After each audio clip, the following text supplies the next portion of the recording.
Hey guys! All right, so I'm excited to film this video for you today. I am going to share with you what curriculum we are using for the 2020-2021 school year. I was waiting to get all my stuff in before I did this video, so here we go. All right, so my oldest is going to be in first grade. This is their second year homeschooling, and then my second child, he is 4, and so technically preschool age. We don't really do a formal preschool. He just does a lot of this stuff along with us. So mostly this is just focused on what we'll be using for first grade. So the first thing is we are again doing classical conversations. We did this last year, and so that is what we are going to be doing again this coming year. This year is cycle 3. So classical conversations runs in 3 cycles and cycles through that every 3 years. And so this year, we're going to be doing cycle 3. If you are not familiar with classical conversations, I have written a blog post that kind of explains what it is, how it works, why we chose it, that kind of stuff. And I'll link to that so that you can read up on that. But that is kind of our spine. That's kind of, we take that as our main curriculum and then we build off of it based on what we're learning in CC. So that is what we're going to be doing. Both my oldest, who is 6, first grade, that's Hudson, and my middle, who is 4, Parker, they will both be attending class and doing the classical conversations stuff with our community. Now for our language arts, we are again sticking with Logic of English. We absolutely loved it last year. We did levels Foundation A and Foundation B in kindergarten, and so we'll be starting Foundation C and start that in first grade, and we'll do Foundation C. If we get done early, we'll go into Foundations D. We're just gonna kind of take it and see how that goes. So right now we'll be starting Foundations C. I have reviews of Logic of English A and B that I will link to those so you can check those out, but we have been incredibly pleased with that curriculum. For math, we will be using Right Start Math. We're in level B. We did level A last year, so we'll be starting level B, which is kind of their first grade curriculum. And again, we love it. I've done reviews of level A. I can link to that.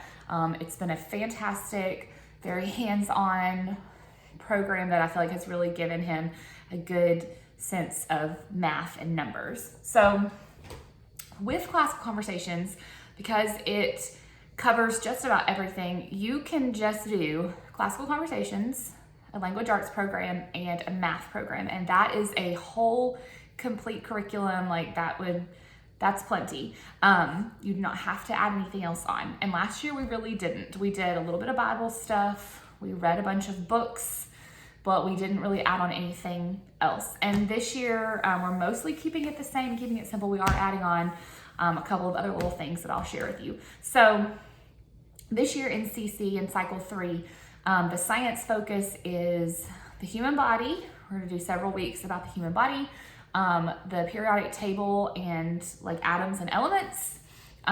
Those are kind of our 2 main topics for science. So I am not doing a separate science curriculum. We'll just learn the memory work that we're learning in CC, but I did get some books to just supplement. These are all Usborne books, and I'll do a separate video about Usborne books for cycle 3, the ones that I got specifically for cycle 3. I'm not an Usborne consultant. I just really love a lot of their material, but I just got some books about the human body, some books about the periodic table. I've got some more coming that I've ordered from like Amazon and thrift books, and we will just, as we talk about those topics, look in our books and kind of read what goes along with it, but nothing formal. Now for history, last year we did not do anything on top of classical conversations other than, you know, as they showed interest in stuff, we would read other things.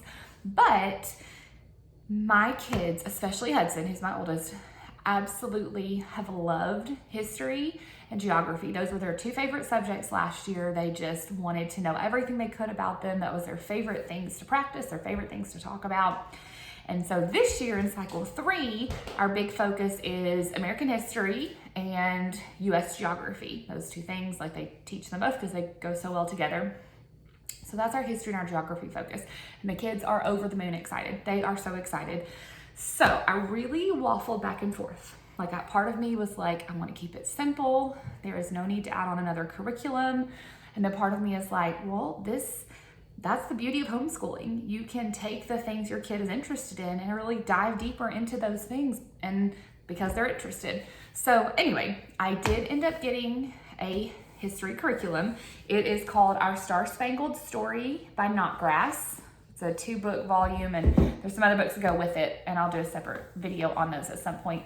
But I did get a curriculum. I'm not planning necessarily for us to do every single workbook page and every single activity, but more just to use it to read along as we're learning with CC about American history. So I'm excited about that. I've heard amazing things about Knotgrass, and so we're excited to add that on this year and see how that goes. I've also gotten a bunch of other books that are related to American history, facts about America, facts about the presidents, U.S. geography, that kind of stuff. So some of them are Usborne books, some of them were from Amazon or from thrift books, and they're not all in yet. I've ordered some more, but I didn't want to wait on them to make the video. So mostly it's just a bunch of fun books for us to read that are going to relate to that. Plus we do have this curriculum that we're going to give a try and see what we think about that. So we're excited about that. And the last thing is Bible. So last year, our first year, we did not follow a Bible curriculum. We read Bible stories from a Bible storybook. We did lots of memory work. We practiced just like Bible facts that I wanted them to memorize. We did a bunch of songs, like we practiced singing church songs, that kind of stuff. So no formal curriculum. And this year I was like, I wasn't exactly sure what I wanted to do. The Bible storybook that we have, I love it, but we went through it together during homeschool time. And then once we finished it, we put it upstairs in their room for them to go through it again at bedtime. And so I didn't want to read through that one again. Not that there was anything wrong with it, but I just wanted something different. So I looked at a couple of things, and what I've decided on is 2 things. One is this devotional book. I actually showed this in last year's curriculum video because I got it for last year and we used it a little bit, but not till the end of the year. So this is called Indescribable. It's a bunch of devotionals that have to do with God and science. And the kids really like it. I think it's fascinating. So we're going to continue reading through this. He also has another one, like a second version, a volume or whatever that has come out that we don't have yet. But once we finish this one, we'll probably get that. So we'll read that together. Like when we do our morning, like start off the school day, we'll read a devotional, work on our memory work, maybe sing a song, that kind of stuff. But then with Hudson, my oldest, we are going to do these. These are from a company called Shaping Hearts. When I was researching what to do for Bible curriculum, someone recommended Shaping Hearts. And so I was looking on their website and I was like, wait a second, I recognize those booklets. So this is actually what Hudson's Bible class had done last year. And at the end of the quarter, they sent home the booklet and they got some of it done, but there was a lot that wasn't done. And Hudson had even said, can we finish my church booklet thing at some point? And so that's what I've decided to do. We're going to go back through these together, me and him, and we'll finish the stuff that he didn't get to do in class, and we'll go over the stuff he did in class. And so we'll see how we like this stuff from Shaping Hearts. And if we like it, then once we've gone through these 2 that he's already done with his class at church, we can order some more. They have like, I want to say 7 or so of these different booklets for his age. And then if not, if we want to move to something else, I've looked at some other ones, and I'll kind of just go forward with that later in the school year once we've gotten through these. So that is kind of our plan. So still keeping it the simple this year with CC, Logic, English, Math, Bible, and then adding in the history, American history that we want to start working on this year and see how they like that. So that is it. I'll link everything below so that you can check those curriculum choices out if you're looking for yourself. And yeah, let me know if you have any questions. Bye guys.